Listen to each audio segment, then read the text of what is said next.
All right, let me ask you this. What happens in the first 90 days of a customer journey? If you're thinking onboarding calls, product training, and maybe a few emails, you're missing the bigger picture. The first 90 days can make or break your customers' long-term success. And here's the truth. Customers are making silent decisions in this period. They're asking themselves, did I buy the right product? Will my team actually use this? And was this worth the budget I just signed off? And if those questions go unanswered, no amount of QBRs at month 6 will be able to save you. And that's why today we are diving into the single most important period of your customer's life cycle, the very first 90 days.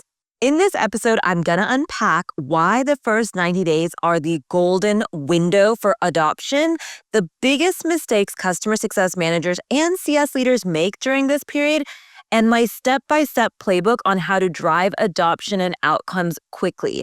I'll also be sharing a personal story of how I got it wrong early on in my career and what I changed that made all the difference. And finally, I will always be sharing a tactical and practical weekly challenge for you so you can start applying immediately what you hear on this podcast to your own accounts.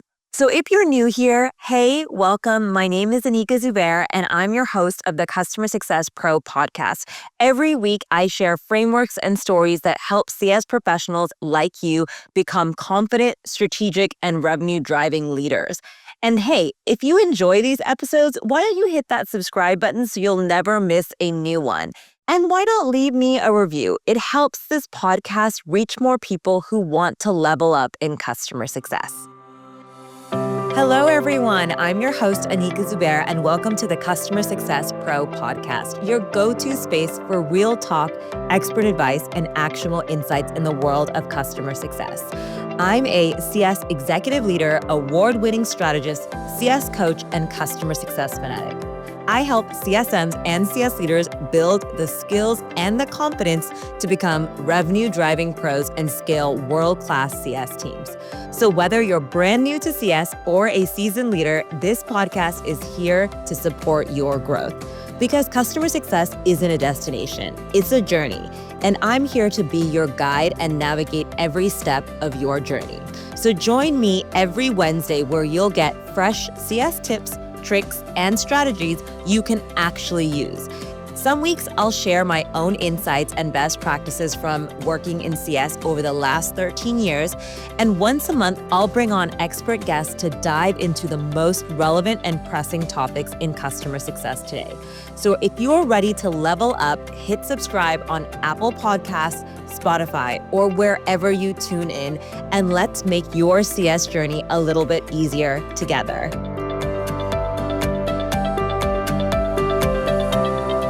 All right, here is the honest, harsh truth reality. Are you sitting down? Are you ready to hear this? Well, here it is. The first 90 days are when your customers decide whether or not your product will actually become a part of their business and their ongoing tech stack. Think about that. When you buy something new, whether it's a piece of software, a gym membership, or even the Peloton you swore you'd use every morning, your first 90 days shapes the story of whether it sticks or not. If adoption doesn't happen quickly, customers lose confidence. They start to think, this is too complicated, or this isn't giving me the value that I once thought it would. And once that confidence is lost, renewals are almost impossible to win back. And I've worked with companies that have had brilliant products. They are truly game-changing, but they struggled with churn because they treated the first 90 days as a checklist instead of a partnership. Customers never felt progress, so they drifted away. And honestly, wouldn't you do the same if you signed up for a gym or got that Peloton spin bike and then you didn't actually use it in the first 90 days or you didn't actually see the full potential value? That's exactly what's happening in SaaS today. And here's the kicker. Churn 6 to 12 months later almost always has its roots in those first 3 months. So if you're ever wondering why accounts suddenly go dark or why customers bring up cancellation at renewals, despite you working hard all year long, it's usually because adoption wasn't solidified in the beginning. So let's talk about the most common mistakes that sabotage adoption in those first 90 days. Now, the first thing I see is focusing on training and not outcomes. Now, if you've listened to many of my podcasts before, you know how important outcomes are in customer success. But what happens too often is teams think adoption means walking customer through every feature. And here's button A, and here's button B, and here's how you log in. But customers don't care about features. They care about the results that those features are going to drive. So you need to make sure that you're focused on those outcomes. And time again, I've seen customer success pros focus on features. All right, the second mistake I see happen too often is generic success plans. So if you are building success plans with your customer, that's awesome. But if your customer success plan looks the same for every customer, I'm telling you right now, they are going to notice. Customers want to feel that their unique goals and their business is truly understood, and there's a plan that's going to build around that, not some sort of cookie cutter checklist. And the third mistake or the third thing that I see happen too often, and I know I've been guilty of this. I'm guessing if you're listening to this podcast, maybe you've been guilty of this as well, but over-promising. And this over-promising tends to happen in sales. And again, I have definitely been a part of an organization where sales have promised the moon and then some. And when sales team promise the world, onboarding becomes a total nightmare. You spend the first 90 days managing disappointment rather than driving value. And then another thing I see that happens too often is once you get kicked off and once that first kickoff call actually happens, you stop engaging with executives. It's almost like you have that first call where everyone is introduced and you train the users, and then you start working with the champion and the everyday user, but then you start to ignore the decision maker. And then the renewal comes around and the executives have no idea what value was achieved or what the heck happened. That disconnect kills so much, including expansion. And of course, it ends up killing the renewal because the executive is left out. And then finally, the last mistake that I see too often when it comes to everything in the first 90 days is trying to do everything at once. Now, listen, I know more than anyone else that CSMs have a big job. We are truly superheroes, and everything a CSM is doing is so tough. And I know there is an endless to-do list that you are trying to accomplish, but CSMs sometimes overload the customer in the first few weeks. And too many emails, too many calls, too many next steps will just overwhelm your customer. And it leads to disengagement. And honestly, imagine your inbox flooded with checklist and to-do list and the next thing and the next thing. We are all busy people. And when we overwhelm our customers, they are just going to run away and hide and start ghosting us rather than actually working with us to see success. And I have seen this again and again where CSMs think more is more and more equals more value. But sending more emails or sending more checklists to your customers in the first few weeks is just going to lead to overwhelm. And it's going to lead to your customer just thinking, I don't need this. I need to ignore this person because they're bothering me. All right, I want you to start thinking about your own accounts. Are you guilty of any of the things that I've just said? Most CSMs are, and that's okay because I have been there too. But awareness is the first step. If you are shaking your head and thinking, oh gosh, that's me too, that's okay. That's why you're listening to this podcast. And now we're going to talk about the solutions, how you're going to stop doing this and make sure that the first 90 days are super impactful for your customers and that they start adopting right away so that you have customers that are engaged rather than customers that are ghosting you and that are potentially at churn. So here's my playbook for driving adoption in the first 90 days. First of all, as I said, you want to start with outcomes. Most of your customers are not buying features, so you need to stop walking them through every single feature in your product. They are here for an outcome. So in your first kickoff call or the first call where you really start to understand what your customer is looking for, whether that's a handover, a kickoff, I don't really know, but whatever it is in your business, don't just say, we're going to train your team. Instead, I want you to ask, what will make this investment a success for you in the next 3 months? Then, based on exactly what they say to that answer and what the executives say, as well as the champions say in that kickoff call, I want you to co create a success plan around that one answer because that's what they really care about. That is what they want. They could care less if every user is using every feature, but that one question is going to unlock everything for you. Then, once you've got that question answered, I need you to define a 30, 60, 90-day roadmap. Now, don't leave adoption super vague. Don't use those generic checklists. Break it down. A 30-day system. Give them what they have to access. Give them basic usage metrics. Give them one quick win. Show them everything that they need to be doing in that first 30 days. Then I need you to go into a 60-day plan. So a broader team adoption. Maybe it's measurable progress towards key outcomes or whatever they shared. Start to break down what's happening in those next 30 days. And then finally, you guessed it, break down 90 days.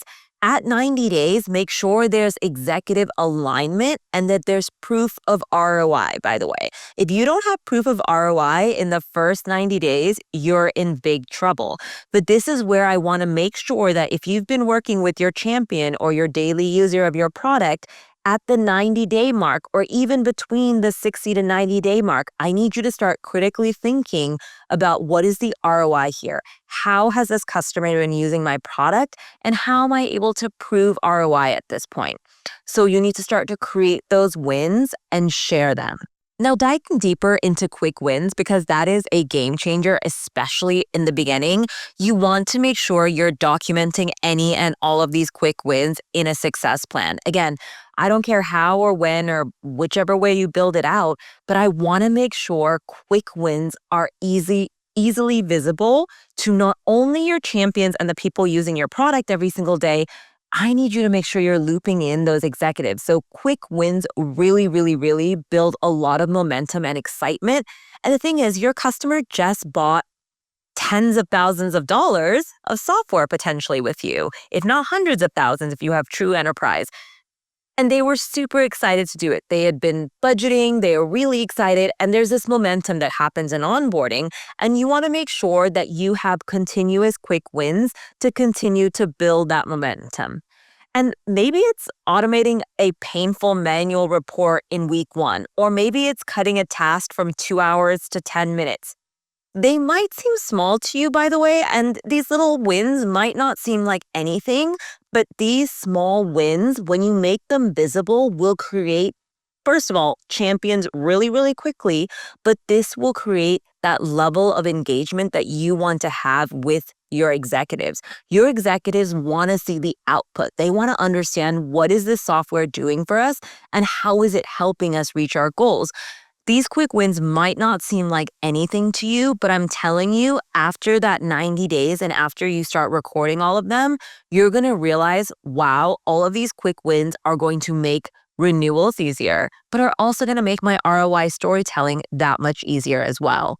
Okay, another thing I need you to do from day one is multi-threading. This is something that honestly, I think as CS professionals, we really lack. And it's something that happened, by the way, already in sales. And it's something that's part of this playbook to make sure the first 90 days are super impactful.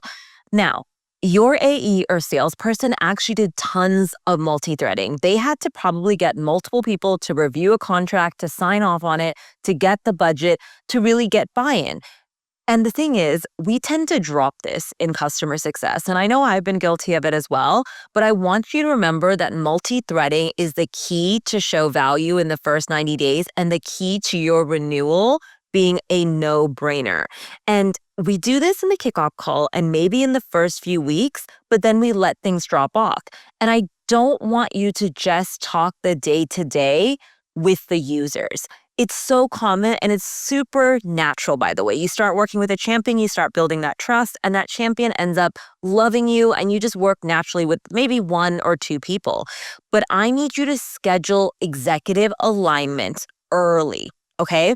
And even in those first 90 days, I know when I was a CSM, I would schedule executive alignment at the end of each month of onboarding so that at the end of 30 days, I was able to showcase all my wins, and then again at 60, and then at 90, and 90 days became our first QBR. And then once you did monthly value realizations with those executives, and adoption is not just usage, it's buy-in and the executives really understanding the value of the product and the ROI, your quarterly business reviews are built on that. So start doing value realization calls with your executives. And they don't have to be an hour, by the way. Please don't make them an hour if your executives are all busy. I've had value realization calls that have been 15 minutes. So you don't need to recreate a QBR every single month. It can be an easy 30, 15-minute call just so your executive doesn't start fading into the distance in those first 90 days. Okay, another thing I want you to do as part of this playbook to make sure that your customer is seeing value and that adoption happens as quickly as possible in the first 90 days, and this is going to help you with those executive calls that I was just talking about, is I need you to start tracking and communicating progress. Now, I personally do this in a success plan. And the reason I do it in a success plan is it keeps it easy for me to organize my thoughts and my customer coming back to one place.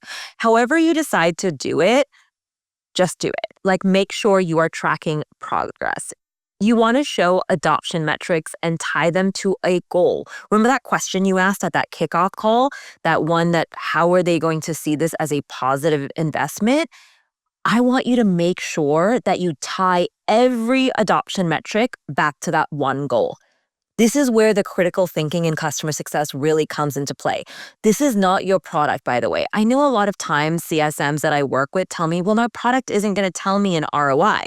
This is you using critical thinking skills to be able to tie what your customer is saying their outcome is to your product. So instead of saying, hey, your team logged in 300 times in the last 30 days, I want you to start thinking and translating that into your team actually saved 40 hours this month using the automations within our tool, and this is how and why.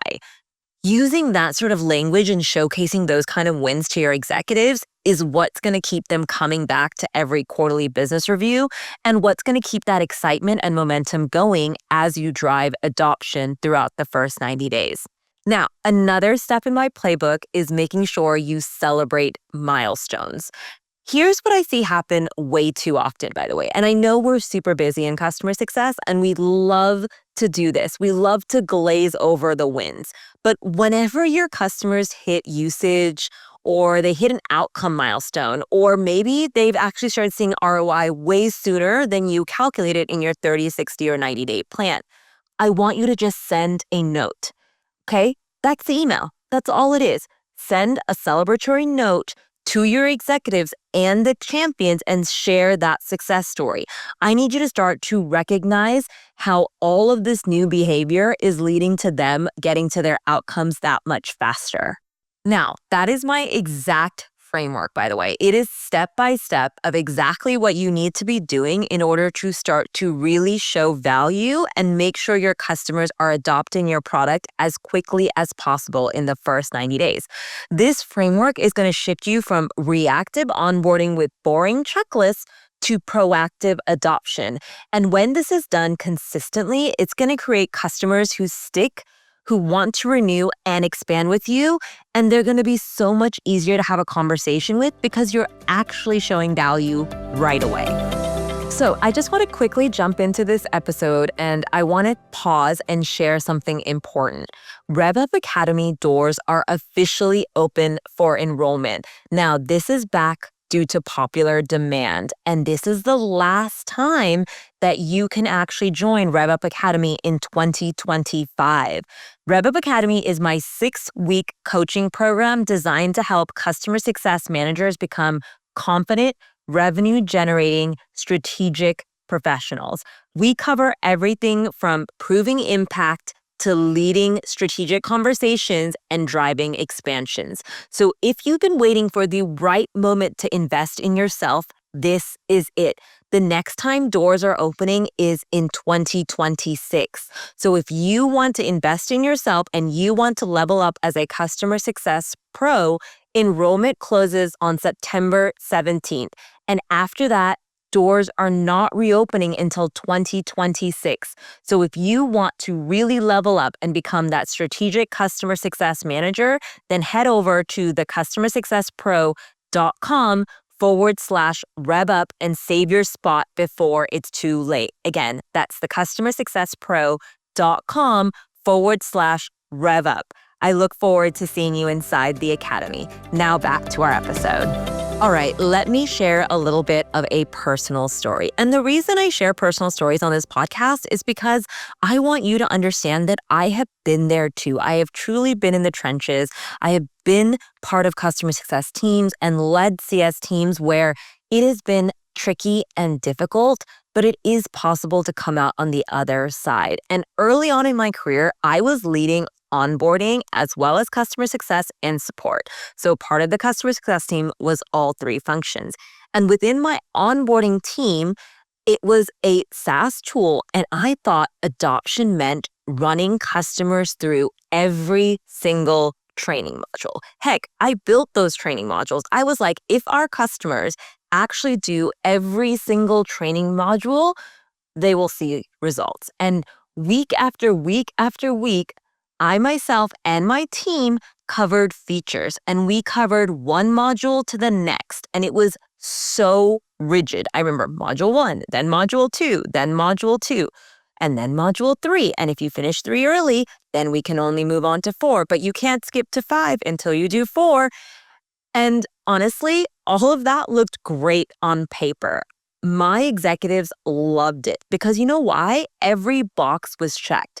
Every single time, it was like we did another perfect onboarding because another perfect checklist was complete. But guess what? At that same company, when renewal time came around, there was such silence. Customers weren't using the product 12 months later. Why? Because they didn't care about every feature. They didn't care about going through my modules 1, 2, 3, and 4. They cared about 1 or 2 outcomes. And that's all they wanted. They wanted to solve their problems, and we didn't focus on those. All we did is focus on training and focus on customers using every single part of our feature and functionality list. But in reality, most customers don't need to use about 90% of the features within your product and service. They need one little thing to work. If you think about it these days, most SaaS businesses have 20, 30, 50, maybe 100 SaaS tools that they're using. Do you think that every team is using every single feature within their tech stack? No. So what did I do? I flipped my approach. Instead of training first, I started every single engagement with outcomes. I would ask customers, what would make this project a win for you in the next 90 days? And then when 30 days went by, I asked again, what would make this project a win for you in the next 60? And then in the next 30, I kept checking in on what mattered. What do they actually care about? Because what I started learning as well is when I started asking that question is customers said, well, we really just need this one thing to work, or we really need customers and teams to do X or Y or whatever it is. And it made me realize that going through every module and training all our customers on every little thing was such a waste of my time and their time. And I was eating into so much time that they didn't even care anymore. Any single time I asked for anything from them, they were just not interested because I was just going through all the motions instead of building something custom with them and driving for, like I said, the 1 or 2 outcomes that they cared about. You know what one customer actually told me? They said, if you can reduce my team's reporting time by half, I will consider this BI tool a success. So we made that the focus. That's all I focused on, by the way. The entire journey, by the way, not just onboarding, but since we are specifically talking about the first 90 days, by week 2, I had basically automated their reporting and made sure that the team was easily able to run a report with a push of a button. And the team was thrilled. And the executive sponsors saw value immediately. I was able to build them a dashboard. Their team was able to edit that dashboard. And again, the executives hit one button. So something that they were spending hours and hours and hours a week on building in spreadsheets and in documentation that they already had, I showed them how to build and do it within minutes and hours. And that is where the true value lied. I didn't need to show them every fancy detail of the report. They just wanted to run the report as quickly and as efficiently as possible and save their team some time. And that was the big light bulb moment. And throughout the entire 3 years, by the way, I worked with that customer. That's all they cared about, by the way. They were trying to run reports as quickly as possible. Now, of course, the reports changed over time. And of course, they did start to use some of our other feature functionality.